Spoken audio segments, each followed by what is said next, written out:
Y si lo que consideramos buena arquitectura no fuese tan objetivo como creemos, el capital simbólico es reconocimiento convertido en poder. No es lo que eres, es lo que los demás creen que eres y por eso actúan en consecuencia. Es una forma de valor que no necesita demostrarse todo el tiempo, porque ya ha sido previamente validado.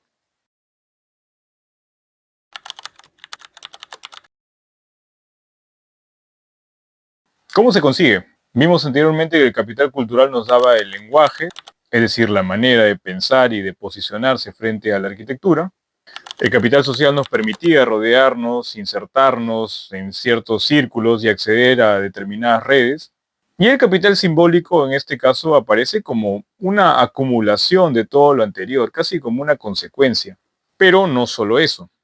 Los premios, las publicaciones, las invitaciones, las conferencias, todo esto acumulado arman un valor simbólico que el resto asume como suficiente para legitimar a la persona que lo porta. Entonces podríamos decir que no son solo resultados, son mecanismos que construyen valor, son dispositivos que convierten trayectorias en autoridad. Hay algunos hechos eje que aparecen y que sostienen lo planteado por Pierre Bourdieu. Primero es que existe un reconocimiento social automático. El capital simbólico no está en la obra, está en el reconocimiento que otros le dan. Un ejemplo de esto es el reciente edificio de la UTEC. Para la gente de a pie es un edificio que no tiene el valor que sí le ha dado el campo de la arquitectura. En parte porque fue el producto de un concurso internacional con un jurado altamente reconocido y por lo tanto algo casi imposible de cuestionar. Hay una legitimidad automática que termina por nublar el verdadero valor del objeto. Entonces no se evalúa desde cero, se asume que tiene un valor. El capital simbólico solo funciona si hay gente capaz de reconocerlo. Ciertos discursos son valorados por algunos y pasan desapercibidos por otros. Esto puede verse cuando un proyecto cuenta con un discurso conceptual fuerte frente a una obra más técnica o más silenciosa. No todos ven la arquitectura de la misma manera. Y eso define qué se reconoce como valioso. Entonces, un discurso que encaja con el lenguaje del capital cultural dominante funciona como una validación inmediata. Si se reconoce el lenguaje, se asume el valor. Y eso ocurre muchas veces por encima de otras arquitecturas que quedan en un perfil bajo. Muchos concursos se definen también por ello. Por ejemplo, cuando la presencia de una referencia cultural es asumida como una sintonía entre el arquitecto que la propone y el círculo al que busca pertenecer. O sea, se reconoce la referencia y con ello se valida la propuesta. Se asume el valor de lo que hay detrás. Esto ha ocurrido en casos como el concurso del MUNA o incluso el mismo edificio del OTEC. En ambos ejemplos, por ciertas lecturas sobre lo prehispánico. No es solo la obra, es la capacidad de ser leída dentro de un marco de referencias compartidas. El capital simbólico es además una forma de dominación que no necesita imponerse. Se acepta. Funciona porque es reconocido como legítimo incluso por quienes no forman parte directa de ese círculo. Se manifiesta en la validación constante de ciertos reconocimientos, en la réplica de los discursos, en la asimilación de jerarquías sin cuestionamientos. Es lo que Pierre Bourdieu denomina como una forma de violencia simbólica, o sea, una dominación que no se percibe como tal porque se naturaliza. También existen instituciones legitimadoras, principalmente, otra vez, universidades. Y también premios y bienales, publicaciones o asociaciones. Son estas las que tienen la capacidad de decir qué vale y qué no. Por ejemplo, la publicación Espacios de Hábitat. En su interior se muestran obras cuyo valor arquitectónico no es explicado ni argumentado en profundidad. No es necesariamente una muestra sustentada desde una crítica rigurosa, simplemente se presentan, están. El hecho de estar ahí hace que esas obras sean asumidas como de primer orden. Esto, ojo, independientemente de su calidad específica. Quiero decir que ya nacen con una aceptación implícita. Esto se articula con lo que ocurre en otros medios físicos y digitales, tanto locales como globales, donde la arquitectura circula como contenido. Muchas veces sin una postura crítica o analítica, sino como exposición constante. Esa repetición construye valor.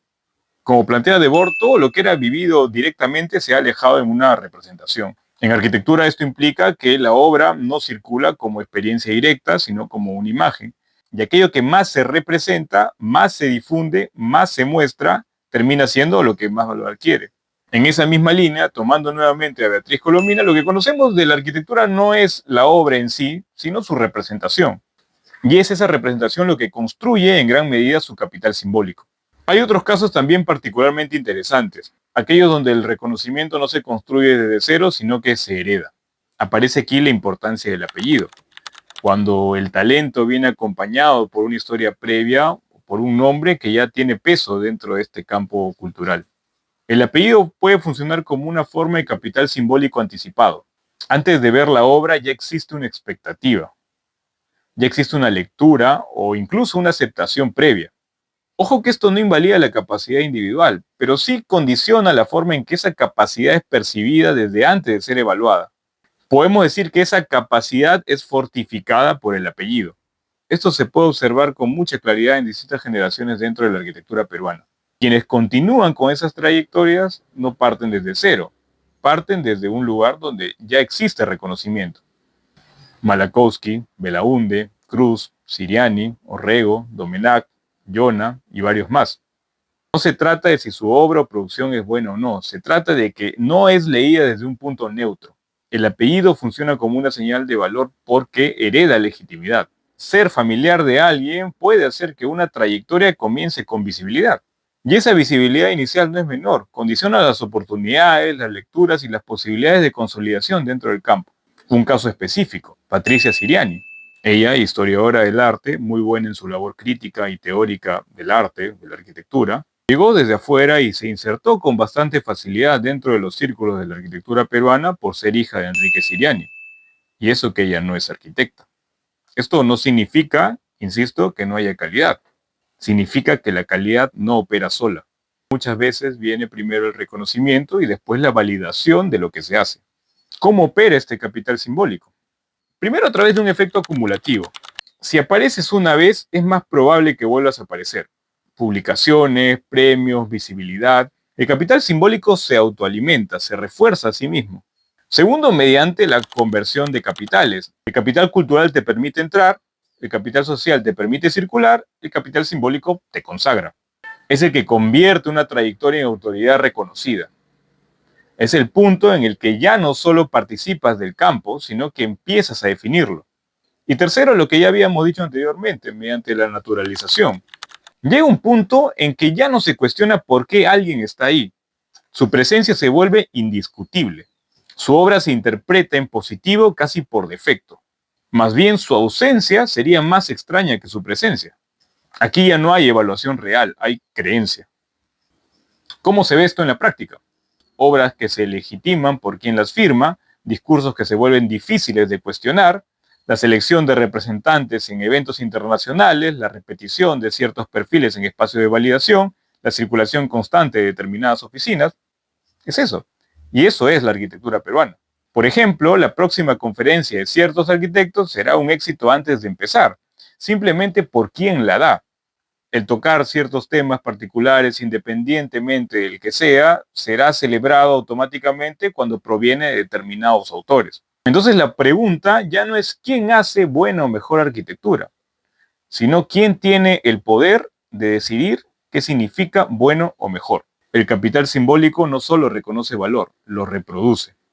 Hace que ciertas obras sean vistas como importantes incluso antes de ser comprendidas.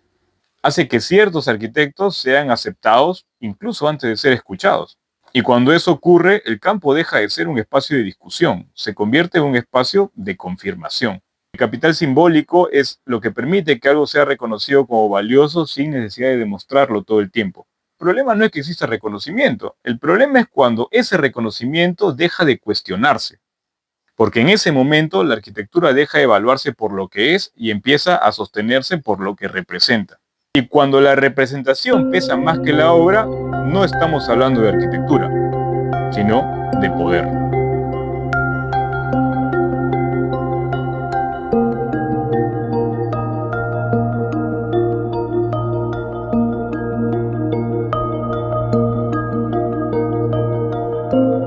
Estos tres temas del capital cultural, el capital social y el capital simbólico creo que son útiles para poder entender la arquitectura peruana desde otro punto de vista. Claramente esto funciona en cualquier tipo de campo cultural y en cualquier tipo de espacio. No es una exclusividad de la arquitectura ni de Perú. Pero en el caso de la arquitectura peruana es bastante evidente. El capital económico que también menciona Bourdieu atraviesa transversalmente a estos tres capitales. No se puede desprender. Pero en un campo tan hermético como la arquitectura peruana, hablar de esos temas es un tabú.